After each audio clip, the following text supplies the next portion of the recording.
Iran ते America दे मुज़ाकरात पाकिस्तान दुनिया दी तवज्जो दा मरकज़। मुज़ाकरात विच अमेरिका दी नुमाइंदगी अमरीकी नायब सदर जेडी वैंस, स्टीव विटकॉफ ते ट्रंप दा दामाद जैरेड कुशनर करनगे। ईरान वालों स्पीकर बाकिर ते वज़ीर ख़ारजा अब्बास अराग़ची शरीक होणगे। ईरान दे नायब सदर मोहम्मद रज़ा आरिफ ने आख्या ईरान इस्लामाबाद मुज़ाकरात विच पूरी अथॉरिटी दे नाल शरीक होवेगा।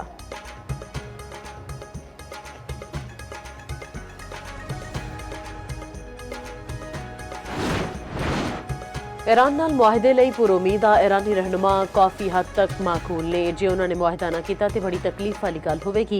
अमरीकी सदर डोनाल्ड ट्रंप का आखना है कि अपने हुरमस में जो कुछ हो रहा है वह मुआहदे के मुताबिक नहीं। ईरान को अपने हुरमस तो लंघन वाले जहाज़ तो फीस लेना रोकना होवेगा। नेतन्याहू नूं लबनान ते हमले घट करन लई आख्या है। इसराइली वज़ीर-ए-आज़म लबनान उत्ते हमले घट करन देवेगा।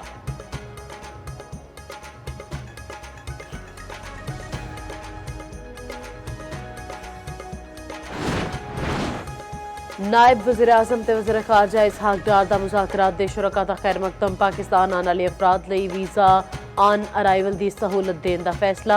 इसहाक डार दे सारे वफूद ते सहाफ़ियां नूं ऑन अराइवल वीज़ा जारी करन दी हिदायत। नायब वज़ीर-ए-आज़म इसहाक डार नाल फ्रांसीसी वज़ीर ख़ारजा दा टेलीफोनिक राबता। फ्रांसीसी वज़ीर ख़ारजा ने इब्तदाई जंगबंदी मुआहदे विच किरदार उत्ते मुबारकबाद दित्ती।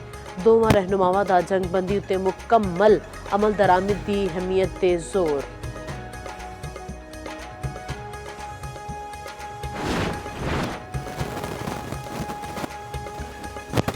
ब्लैकमेलिंग ते हरासमेंट की शिकायत ले किसी थाने या दफ्तर में नहीं जाना पएगा। वर्चुअल पुलिस स्टेशन उत्ते भी शिकायत दर्ज कराई जा सकेगी। सोशल मीडिया ते हरासमेंट के खात्मे लिए पंजाब साइबर क्राइम यूनिट के कयाम की मंजूरी। वज़ीर-ए-आला मरीम नवाज़ की ज़ेर सदारत अहम इजलास। हरासमेंट का इरतकाब करने वाले मुजरिमां नूं सज़ा देने लई कानूनी साजी का फैसला। मरीम नवाज़ ने आख्या कि साइबर क्राइम बहुत बड़ा चैलेंज है। नवी नस्ल का तहफ़्फ़ुज़ चाहुंदे हां।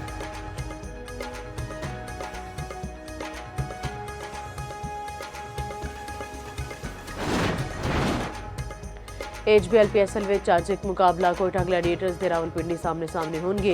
मैच शाम 7 बजे नेशनल स्टेडियम कराची में होएगा।